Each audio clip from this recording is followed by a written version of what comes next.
안녕하세요. 만나서 반갑습니다. 역사가 김영주입니다.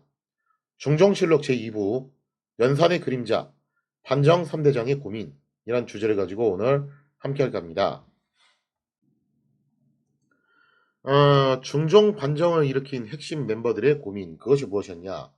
일단 반정이라는 게 돌이킬 반자 발을 정자 그러니까 올바른 시절로 되돌아가자라는 거였죠.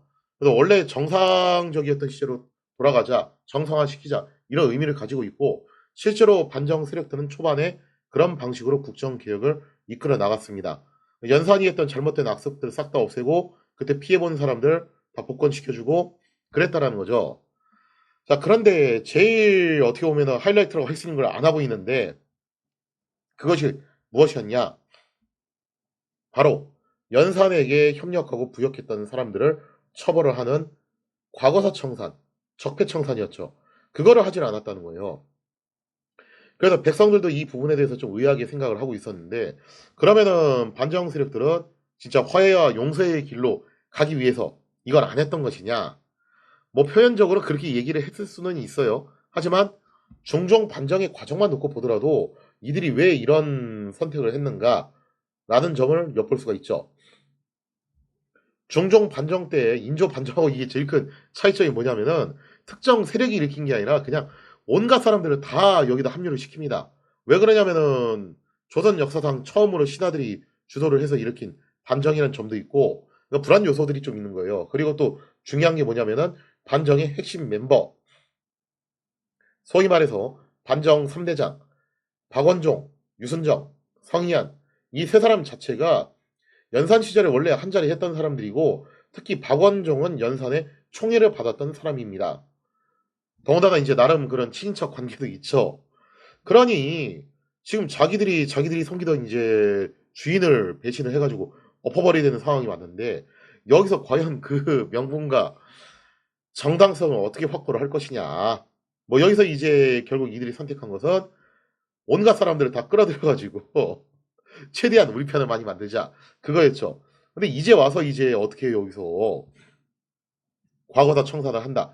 그럴 수가 없겠죠. 왜냐하면 그 청산 대상에 엄밀히 말하면 자기들도 포함이 되는 거예요. 자, 그렇기 때문에 반정 세력은 애초에 이제 어떻게 기본 전략을 짰냐면은 희생을 최소화시킨다. 그래서 제거를 하는 사람은 왕, 임사홍, 신수군. 그나마 신수군도 설득하는 작업을 했었죠. 딱 요 정도 선에서 끝을 낸다. 자, 그렇게 해서 이제 희생자는 최소화시키고 자신들의 세력은 최대화시키는 그런 방식을 사용을 했다라는 겁니다. 자, 아무튼 간에 이제 이런 식으로 했는데 그래도 이제 안에서 이런 말이 좀 나올 법도 해요. 근데 이 중에서 몇 명은 좀 어떻게 처벌을 해야 되는 거 아니냐라는 그런 말이 나올 법도 한데 그럼에도 불구하고 우선시하겠던 게 뭐였냐면 일단 성공하고 봐야 된다. 그것이 이제 최우선 과제였기 때문에 결국 여기서 이제 반정 세력의 고민이 깊어질 수밖에 없습니다. 왜냐면은 이때 숙청을 당하지는 않았지만 중종 반정 때 언젠가는 청산을 해야 되는 사람들도 있었거든요. 근데 그런 사람들이 사실상 여기서 면죄부를 받아버린 거예요. 더군다나 이 청산을 주도해야 되는 사람들 자체도 즉 반정 3대장 자체도 따지고 보면은 여기서 이렇게 자유를 쓰는 사람들이 아니라는 거죠. 그래서 이것 때문에 반정 3대장 입장에서 정말 고민이 깊을 수밖에 없는 부분인데 특히 나중에 명예에서 사신을 보내거나 할 때 설명을 해야 되는데 그때 뭐라고 설명을 할 것이냐. 실제로 3년 뒤에 어떤 일이 발생을 하냐면은 명예에서 사신이 와요. 와가지고 물어봅니다. 연산께서 지금 잘 계시냐. 조선에서 이제 뭐라고 변명을 했냐면은 그동안 이렇게 변명을 했어요. 당시 이제 연산, 물론 연산이라고 칭하지는 않았겠죠. 그때 조선 왕 아무개는 평상시에 이제 지병이 굉장히 많아가지고 왕이 생활을 더 이상 할 수가 없다. 심지어 세자가 또 병으로 먼저 돌아가셨습니다. 이런 식으로 또 거짓말을 꾸밉니다. 할 수 없이. 그렇게 해가지고 너무 상심한 나머지 병세가 악화돼가지고 도저히 정사를 볼 수가 없어서 어쩔 수 없이 뒤로 물러나게 됐습니다. 그래서 왕이 계승권에서 가장 가까운 데다가 이복 동생이라고 해도 척자죠. 그래서 진성대군에게 대위를 물려주게 되었습니다. 이렇게 이제 설명을 할 수밖에 없다라는 거예요. 자, 그래서 이제 당시 조선에서는 요런 식으로 이제 설명을 했는데 사실 연산은 폐위돼서 강화도로 귀양 간 다음에 2달 만에 세상을 떴죠. 그러니까 상황으로 물러난 게 아니라 엄연히 폐위당한 거고 귀양 생활을 하고 있었어요. 그나마도 2달 만에 세상을 떴습니다. 이런 사실들을 명의서는 정확하게 모르고 있었습니다. 그냥 진짜 연산이 몸이 안 좋아 가지고 물러났구나라고 그렇게 생각을 하고 있었어요. 그래서 3년 후에 중국 사신이 왔을 때 중국 사신이 "여기 온 김에 선왕을 좀 만나 뵙고 문안 인사드리고 싶다." 그렇게 이제 요청을 했대요. 여기서 조선에서 이제 난리가 나죠. "이거 어떻게 되냐." 이때까지도 이거를 숨기고 있었다는 거예요. 자, 그래서 결국 뭐라고 또 핑계를 대냐면은 지금 선왕께서 병이 너무 깊어지셔 가지고 심신이 불안정해 가지고 어떻게 하고 있다. 사람 발걸음 소리만 들어도 막 경기를 일으키신다. 그래서 지금 사람들이 거의 만나 뵙지 못하고 있다. 어쩔 수 없이 만나 뵙는 것은 좀 자중하셔야 되겠다. 요런 식으로 이렇게 둘러대 가지고 겨우겨우 이제 상황을 모면을 하게 됩니다. 심지어 중종이 거의 뭐 왕이 올라온 지 한 30 년쯤 됐던 시점에 이런 말까지 나와요. 이번에 또 명의사신이 오는데 혹시라도 명의사신이 선왕을 만나 뵙겠다고 한다면은 뭐라고 또 답변을 해야 되냐. 그런 논의를 했다라는 거예요. 그러니까 끝까지 이걸 숨겼다는 얘기인데 그럼 명도 이거를 끝까지 몰랐다는 얘기죠. 그죠? 그래서 이걸 정말 잘 숨긴 거를 갖다가 대단하다고 해야 되는 건지 하여튼 올 때마다 이제 명예사신이 올 때마다 이게 긴장되는 국면이 펼쳐지는 겁니다. 선왕을 만나보겠다고 하면 이거 어떻게 되는 거냐. 그런 논의를 중종이 왕이 된 다음에 뭐 30년이 넘도록 그 논의를 해야 될 정도였다는 거죠. 자, 근데 이렇게까지 숨겼다라는 것은 사실 반정 핵심 세력들도 이게 자신이 없다라는 거예요. 그리고 중종도 그걸 아는 거예요. 이거를 도대체 뭐라고 설명을 해야 되냐. 왜냐면 연산이 잘못한 건 맞기는 한데 문제는 갈아엎은 주체들도 문제가 있는 사람들이에요. 그러니까 이게 제3자 시각에서 놓고 봤을 때는 설득하기가 상당히 어렵다는 거죠. 그러니까 피해 당사자들, 그때 당시 살았던 사대부, 일반 백성들 입장에서는 일단 명분적인 요소는 둘째치고 당장 살기 힘드니까 갈아엎어 달라. 그렇게 생각을 할 수가 있습니다. 근데 제3자 시각에서는 아니 근데 갈아엎은 사람들도 문제가 있는데 이 생각을 안 할 수가 없다는 거예요. 자, 그래서 그 정도로 자신이 없었기 때문에 반정 핵심 세력들도 당연히 과거사 청산, 적폐 청산 그런 말은 입도 뻥끗하기가 힘든 상황에 놓이게 됩니다. 그러니까 최대한 많은 사람들을 자기 편으로 편입시키는 것이 이들의 이제 성공 비결이었고 여기서 자신들의 결속력이 흐트러지면은 언제 또 이 정권이 무너질지 모른다라는 그런 공포에 떨 수밖에 없었어요.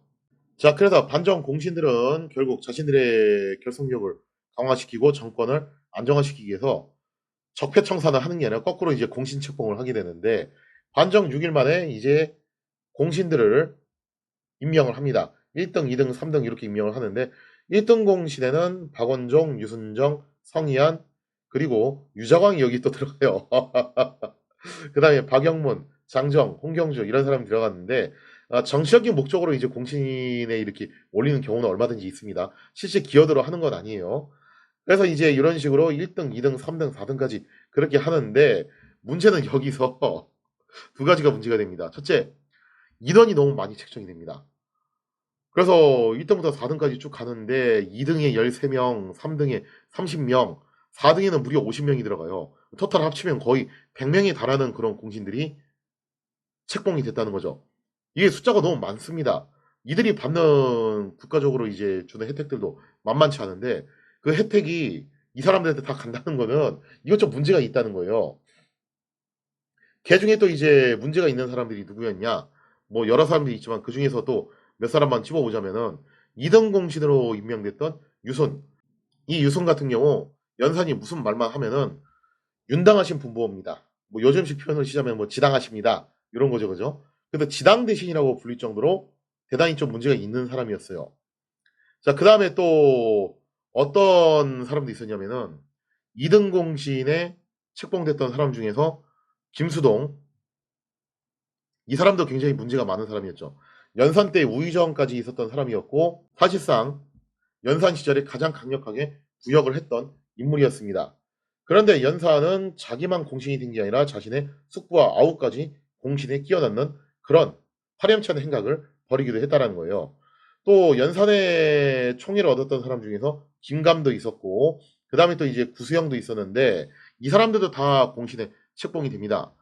구수영 같은 경우 뭐 연산, 임사홍, 신수근하고 두루 사돈 관계를 맺었던 그야말로 핵심적인 인물이었죠. 심지어 남의 집 여정을 뭐 또 이제 가로채거나 그런 인제 막가파식 행동도 많이 저질렀던 인물인데 그래서 당연히 이제 청산을 해야 되는 사람이었는데 그럼에도 불구하고 이런 사람들까지 전부 껴목걸이로 공신의 책봉이 되는 모습이 펼쳐졌다는 겁니다.